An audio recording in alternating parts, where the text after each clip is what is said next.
Hey, thank you for tuning into this week's video. My name's Ruth, and if you're new to my channel, welcome. I'm really happy you're here. You can subscribe, you can like, you can share, you can comment and do all of those things below. So thank you. And today we're going to talk about the 5 love languages. You may have heard of them, you may have not, it may be a new thing to you, but this is a New York Times best-selling book, and it's very common to be heard to spoke about in marriage therapy and relationship therapy. So we're going to dive in and we're going to help you find out what your love language is and maybe rope your partner into finding out what their love language is so you can create a better, more loving, more communicative relationship. That's the aim. So the 5 love languages were created by Dr Gary Chapman. So he was a marriage counsellor. He'd been working in marriage counselling for about 25 years. And as you can imagine, counselling a lot of couples over that time, he noticed some key trends, some key stumbling blocks in communication and how couples give love and receive love. So the way I like to see it is we're all kind of like plants. So we're all different, we all need different things to thrive. So some people are going to be a hardy plant that doesn't need a lot of watering and needs a lot of sun. And then there are going to be other people that are like bonsai trees and orchids and need totally different kind of attention and care. So we all need to be aware that what we see as giving love and feeling good is not necessarily what our partners see as giving love and feels good for them. And that's what the 5 love languages is really all about. Learning how you like to receive love and being able to tell people that so you can get what you need, and helping your partner to also recognize how they prefer to receive love, and then you can take care of their needs better, and hopefully the 2 of those things will make you happier together. That's the goal, that's the aim. So let's talk through the 5 love languages. Every time I say it, I want to say it in that silly way. So it does kind of sound a little cheesy, but we're going to roll with it. They are really good and very helpful. So number 1, words of affirmation. So basically, I'm going to post a link to a quiz below so you can work out what your primary one is. So all of them can apply to everyone, but you will have one primary one. Words of affirmation is the first one. Basically, that means that what's really, really important for you to feel loved is that your partner tells you in words, affirms to you in words, it's pretty self-explanatory, that you are the best. You are, so loving, so sexy, so caring, so much fun to be around. You're the best partner ever.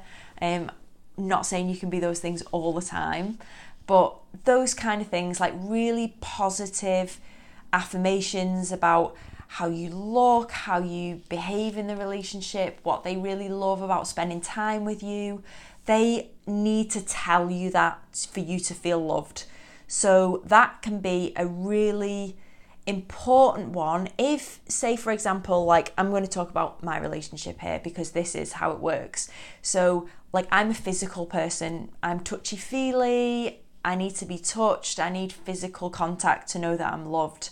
Whereas like my partner would be more of a words of affirmation person. That would be their core thing, that they want to be told that they're great and they want to be reaffirmed that they are wanted and needed.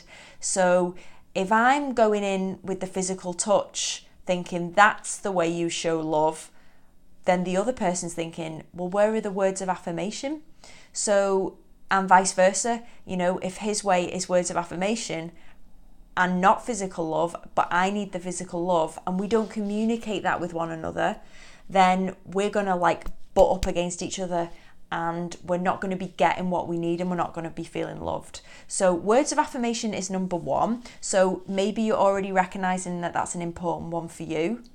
And then number 2 is quality time. So, that's kind of a given mostly, that quality time is needed in relationships, but for some people it's absolutely key that that's the number 1 way that they feel loved. So that means, time completely alone, just the 2 of you, phones are off, we're not kind of like distracted, we're really focusing, lots of eye contact, we're really making time for one another, whether that's like date nights or making meals together and catching up on the day.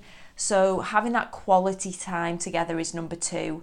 So that might be your primary one. That might be your key thing, that you need quality time from your partner to feel loved. And then number 3 is, sounds a little materialistic, but it's not when we get to the crux of it, receiving gifts. So this is a big one for some people, which I must admit I don't get. But if I had a partner that receiving gifts was their number 1 and they did this to me, then it would probably begin to piss me off, because it's not my love language, but it is for a lot of people. So receiving gifts, so that could be the cliche of like underwear or jewelry or perfume or flowers, or it could be things that are a lot more meaningful in the relationship. So say, for example, like you and your partner, I don't know, went on like a trip to Italy or something, and like you get back from the trip and your partner maybe like makes a photo book of the memories, and they make it really beautiful and they get it printed and it's all in your favorite colors with your favorite memories together, and they write some nice messages in there, and then they just put it in the post to you and you open it up and you see that they've made that for you. Then that might make you feel so loved, like they've taken the time to make that gift. They've surprised you with it. It's really thoughtful. They know you're going to like it. So receiving gifts can be a really big one for some people. And it doesn't necessarily mean it's materialistic. It could be as simple as someone leaves you a note before they go out with like a beautiful message on it. So it doesn't have to be kind of expensive. You know, J-Lo, my love don't cost a thing. That's what I always think of when I think of receiving gifts. So that's number 3. And number 4 is acts of service. So I know a lot of women who really appreciate this one. So like if a guy puts the bins out, or he mends the washing machine, or he does the dishes, or he does the hoovering, like that can be a big turn on and can make them feel really loved. Personally, I don't find that one a bit like receiving gifts. That one doesn't work for me, but I know it works for lots and lots of people.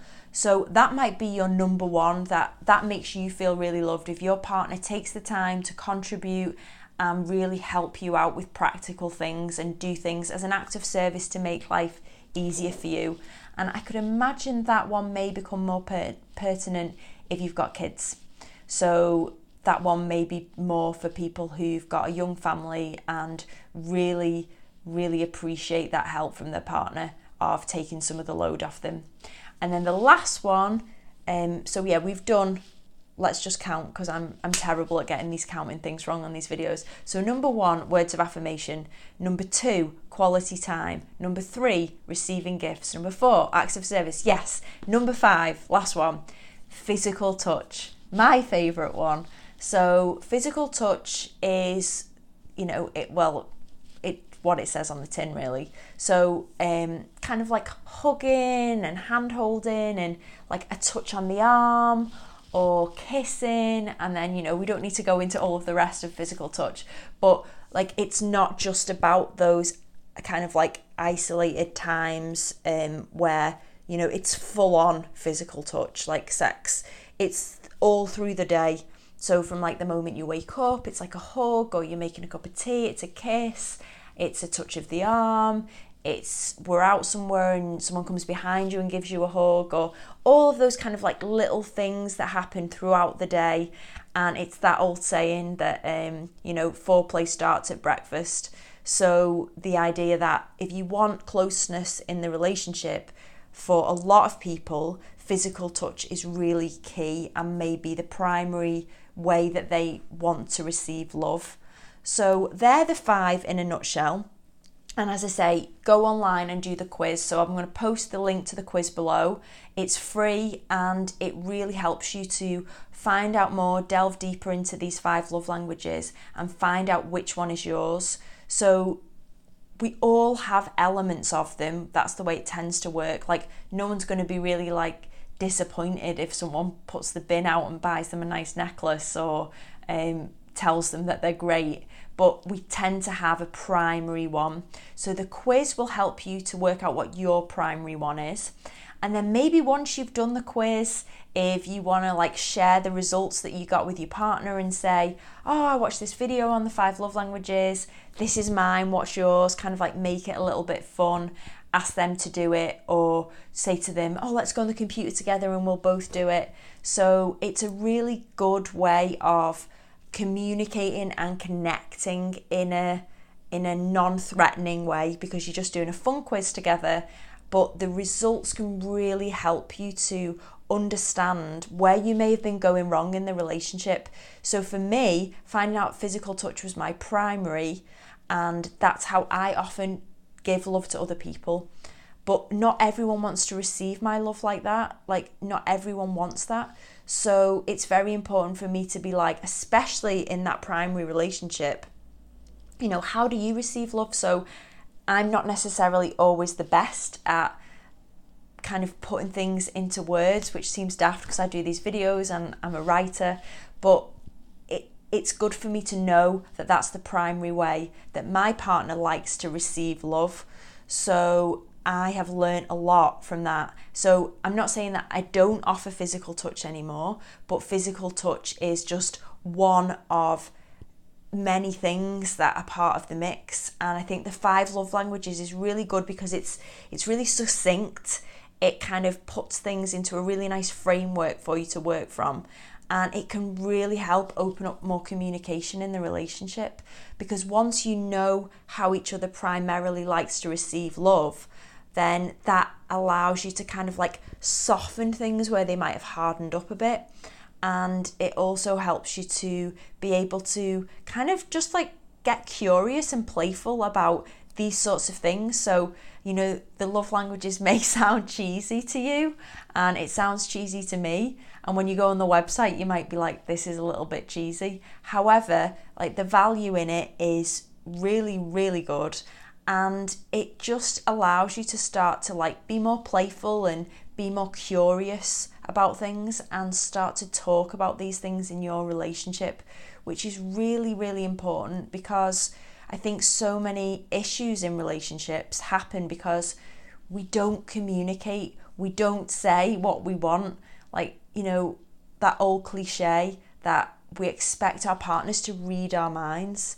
You know, how many times I misread things and I go off on like a total runaway train of a story and it's just not the case, or I equally don't realise that something's wrong and then I'm like, everything's fine, and that's because I'm not listening, or we haven't had that conversation and we've not been curious about what's going on with the other person. So I would say have a go at the quiz. It's really fun. Let me know how you get on. I'd love to know what your primary love language is. I've never met a gifter, so I've talked to quite a few people about the love languages. I've met quite a lot of physical touch people. I've met quite a lot of words of affirmation people, but I'm yet to meet a gifter. So please let me know if gifts is your thing. And I know acts of service is also a popular one. So yeah, let me know how you get on. I hope this has been helpful in helping you to maybe just think more about how you can communicate in different ways in your relationship and use different frameworks to help you, because these counsellors that have been doing it for years and years and years have such incredible insights. So let's use their decades of knowledge to help us in our relationships. And as I say, if you are not in a romantic relationship and you want help with friendships, with work kind of situations and parenting and that sort of thing, Gary Chapman has got lots of resources on his website to help you with that as well. So all links below. Let me know about your love languages. As always, if you don't want to leave a public comment, DM me on Instagram, get in touch, and I hope you've enjoyed this video, and I will see you next week. Okay, have fun with the love languages. Bye.